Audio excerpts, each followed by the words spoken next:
अस्सलाम वालेकुम। मेरा नाम है एहसन रज़ा। मैंने जैसे कि आपको बताया था कि पुर्तगाल के लिए जो ट्रैवल है करूँगा मैं, तो उसका स्टार्ट हो चुका है। इस वक्त मैं मस्कत एयरपोर्ट पे हूँ। तो स्टार्टिंग में मतलब है कि जब मैं बोर्डिंग के लिए आया, मैं पेगासस एयरलाइन से ट्रैवल कर रहा हूँ और मैं यहाँ से पहले जाऊँगा इस्तांबुल। इस्तांबुल से आगे फिर मेरा है जर्मनी में और फिर स्पेन में स्टे और फिर उसके बाद मैं पुर्तगाल पहुँचूँगा। ठीक है, तो आपको सारे रास्ते की कहानी सुनाता जाऊँगा।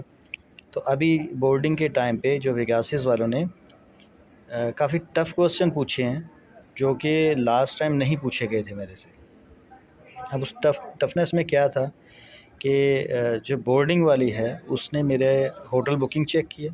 उसने मुझे कहा आपकी होटल बुकिंग है जी, होटल बुकिंग चेक किया। अब अपना ओमान का रेजिडेंस कार्ड दिखाया, वो उन्होंने मांगा, मैंने उनको दिखाया। लास्ट टाइम ना मेरे से होटल बुकिंग बोर्डिंग वालों ने चेक की थी और ना उन्होंने रेजिडेंट कार्ड मांगा था। डायरेक्ट ही सिर्फ शेंजन वीज़ा मेरा जो लगा हुआ था उसको देखा और उसके बाद मेरी बोर्डिंग बना दी गई। लेकिन अब शायद ये नया कानून आ गया है या क्या, मैंने उससे पूछा भी कि लास्ट टाइम तो ऐसे टफ़ क्वेश्चन नहीं हुए थे। तो उसने अपनी उसको कवर करने के लिए कहा कि नहीं, आज कुछ प्रॉब्लम्स हुई हैं जिसकी वजह से हम ये सवाल पूछ रहे हैं। तो मेरा नहीं ख्याल ऐसा कोई कि आज कोई स्पेशल डे होगा मेरी वजह से आज ही प्रॉब्लम होनी थी। तो एनीवेज़, आप अगर आपका लगे इस तरह प्लान बने तो आप अपने डॉक्यूमेंट्स पूरे करके रखिएगा, क्योंकि आगे इमिग्रेशन ऑफिसर ने भी यही सवाल पूछने हैं। तो मेरे पास सब रेडी था। उसने मेरे से होटल बुकिंग पूछा, ओमान का रेजिडेंट कार्ड पूछा और शेंजन वीज़ा चेक किया और ऑफ कोर्स टिकट चेक की और उसके बाद स्टैंप लगी। फिर इमिग्रेशन हुई है। इमिग्रेशन के बाद अब मैं वेटिंग एरिया में बैठा हूँ। ठीक है, यहाँ से इस्तांबुल पहुँचूँगा, वहाँ पे आपको बताऊँगा कि आगे कोई सवाल हुआ या नहीं हुआ। ठीक है, ये मस्कत इंटरनेशनल एयरपोर्ट है।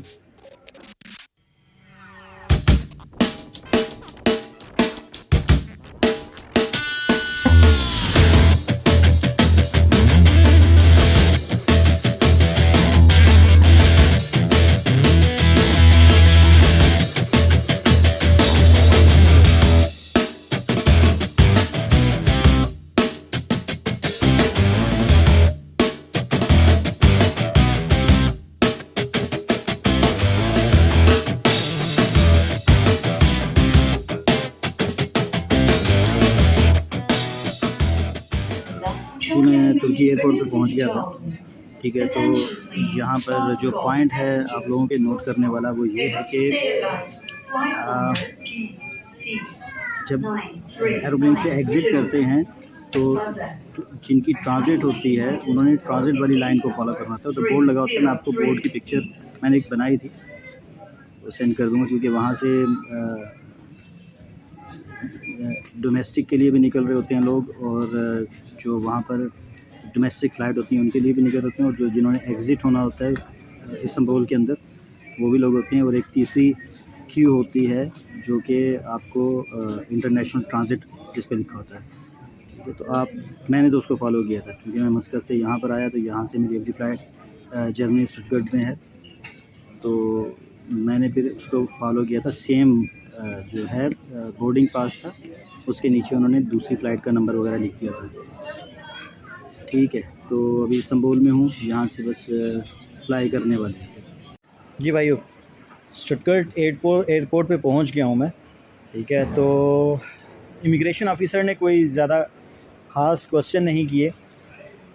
शायद उसकी रीज़न ये स्टैंप लगी हुई थी काफ़ी, एक दो चक्कर लग चुके हैं मेरे पहले भी, तो इसीलिए मैं एक वीडियो भी बनाई थी, आप अपने ट्रैवल हिस्ट्री कैसे बना सकते हैं।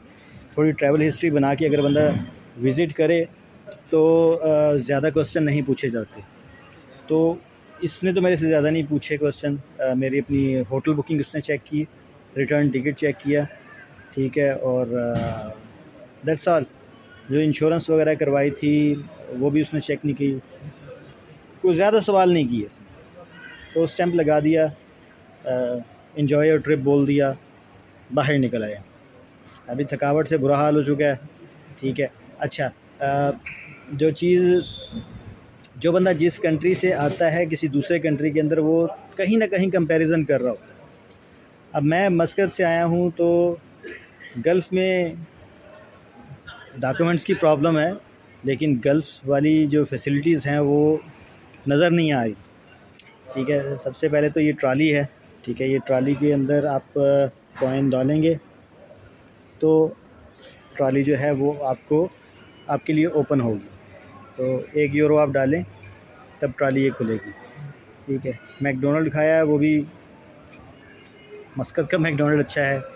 ठीक है, गल्फ़ का मैकडोनल्ड अच्छा है। ठीक है, और यहाँ पर वाशरूम्स के भी काफ़ी प्रॉब्लम है। ठीक है, वहाँ पर कहीं भी वाशरूम ओपन होता है। अभी काफ़ी चीज़ें नज़र आएंगी, आपके साथ शेयर करता रहूँगा। लास्ट टाइम भी आया था तो यही चीज़ें नोटिस की थी मैंने। लेकिन मेन पॉइंट क्या है डॉक्यूमेंटेशन का, वो उसका एडवांटेज है। मेरा 8 घंटे का स्टॉप है यहाँ पर। उसके बाद बार्सिलोना के लिए, वहाँ पे कज़न है मेरा, तो वहाँ पर भी 8 घंटे का होगा। ठीक है, अब आगे मेरा नहीं ख्याल कि कोई इमिग्रेशन वाला स्टोरी है, क्योंकि जिस तरह अपनी लोकल फ़्लाइट्स होती हैं इस तरह यूरोप के अंदर आगे शुरू हो जाएगा। लेकिन अगर कुछ भी आएगा पॉइंट तो मैं आपके साथ शेयर करूँगा। ठीक है, तो एयरपोर्ट अच्छा बना हुआ है। ठीक है, हमारे लाहौर से अच्छा नहीं बना, एयरपोर्ट अच्छा बना हुआ है इनका। ठीक है, तो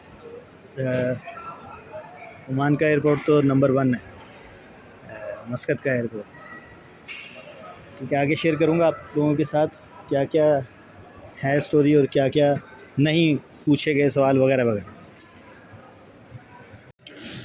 जो वेटिंग एरिया है लोगों का, यानी बोर्डिंग होने से पहले पहले वहाँ पे चार्जिंग का कोई सिस्टम नहीं है। आप लोगों का जो फ़ोन वगैरह होगा अपने घर से चार्ज ही करके लेके आना, वो भी तुर्की में ख़त्म हो जाएगा। तुर्की में भी चार्जिंग का बहुत प्रॉब्लम है, एक ही जगह जहाँ पे चार्जिंग आपको मिलती है। ठीक है, यहाँ पर चार्जिंग का कोई नहीं। अब चेक इन होने के बाद अंदर जाके देखेंगे कि चार्जिंग का क्या निज़ाम है। ठीक है, और गल्फ़ में 3 टांगों वाले लगते हैं चार्जर, आप बेहतर जानते होंगे उसको किस नाम से बुलाते हैं। मैं तो 3 टांगों वाला बुलाता हूँ भाई। ठीक है, वो और यहाँ पर लगते हैं 2 टांगों वाले चार्जर। ठीक है, तो मैंने भी किसी से कस्टमर सर्विस है वो उनसे बारो करके फिर मैंने चार्ज किया, वो भी एक जगह स्पेशल ढूंढ के उसकी मिन्नत करके उसकी दुकान के अंदर लगा के चार्ज किया। अच्छा, ये जो एयरपोर्ट है स्टुटगर्ट, ठीक है, इसके 4 फ्लोर हैं। ये तो सबसे ऊपर वाला फ्लोर हो गया जो स्मोकिंग एरिया है, और इसी फ्लोर के बाहर वाली साइड स्मोकिंग है, और आपको नीचे रनवे नज़र आएगा। ठीक है, और ये ऊपर टॉप पे बच्चों का प्ले एरिया। ठीक है, किड्स प्ले एरिया। ये 4th वाला है। जो 3rd फ्लोर है वहाँ पर सारे रेस्टोरेंट्स हैं और सुपरमार्केट्स हैं। यहाँ पे मैकडोनल्ड में कैफ़े, ठीक है, वो है यहाँ पर। फिर जो नीचे है इसके तीसरे नंबर वाला, ठीक है, ये है डिपार्चर का। ये सारा जो है ये डिपार्चर आपको नज़र आ रहा है। इसकी भी एक बेसमेंट में यानी फर्स्ट फ्लोर है जो कि ग्राउंड फ्लोर है, वो अराइवल वालों का है। जब मैं आया था तो मैं वहाँ से निकला था और फिर मैं ये एलिवेटर से ऊपर आया हूँ। ठीक है, तो अब उससे भी ऊपर आ गया हूँ। एनीवेज़, मैंने जो मेरी अगली फ़्लाइट है वो यहाँ से मैं अपना बोर्डिंग वगैरह करवा के अंदर जाऊँगा। नहीं जी, रात के 10 बज रहे हैं यहाँ पर। ठीक है, और पाकिस्तान में मेरा ख्याल है 2 बज रहे होंगे इस वक्त। ये बार्सिलोना एयरपोर्ट है, यहाँ पहुँचे हैं। सुबह यहाँ से फ़्लाइट पोर्तो के लिए होगी। तो यहाँ पर कोई नहीं, कुछ भी यानी डॉक्यूमेंट्स नहीं मांगे मेरे से किसी ने भी कोई। तो ये वही बात है लोकल वाली, यानी यहाँ पर आकर उसके बाद किसी किस्म की कोई पूछ पछीत नहीं होती। ठीक है, ये एग्ज़िट है, वहाँ से एंटर हुए थे, यहाँ से हम निकल रहे हैं। बाकी सुबह बताऊँगा आपको पोर्टो का।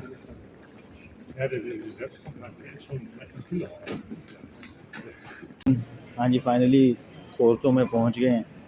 ठीक है, पुर्तगाल पहुंच गए हैं। जो प्लान था उस प्लान पे सबसे ज़्यादा इम्प्रेस मुझे किया है बार्सिलोना के एयरपोर्ट पे, किस मैनर में वहाँ पे रश जो था। शायद वो सुबह की फ़्लाइट थी, ड्यूटी टाइम था, ठीक है। सब लोग मिक्स, कह नहीं सकते कि जवान सारे थे, मिक्स थे, बहुत स्पीड में थे। और यानी जैसे हमारे ट्रेन के ऊपर रश होता है ना, इस तरह एयरलाइन पे रश था। तो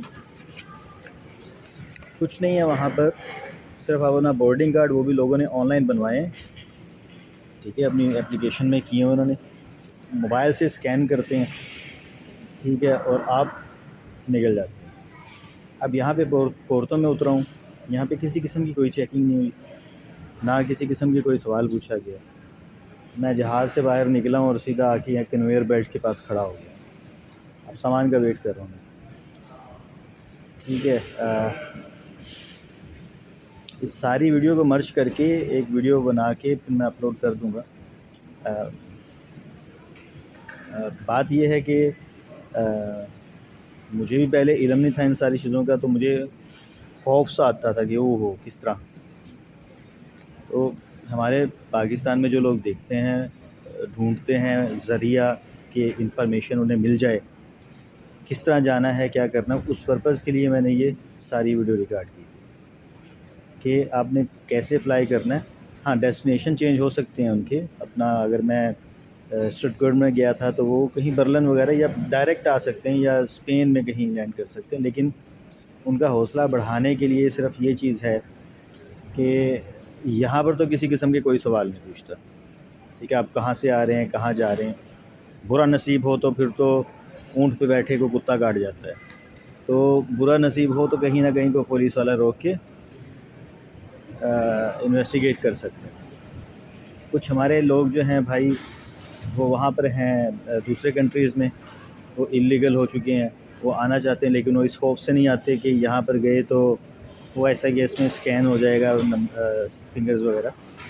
तो उनको भी हौसले वाली यही बात है कि अगर आप मेहनत के लिए आना चाहते हैं तो आप आ जाएं, किसी किस्म की कोई चेकिंग नहीं हुई, ठीक है। बस थोड़ा सा प्रॉब्लम हमारे वो पाकिस्तान में ही करते हैं, जब आप बोर्डिंग वगैरह करवाते हैं। मस्कत में फ़र्स्ट टाइम किया मेरे साथ इस तरह, तो इतना इमिग्रेशन ऑफिसर ने सवाल नहीं पूछे जितना वो आंटी पूछ रही, उसने पूछ लिया मेरे से।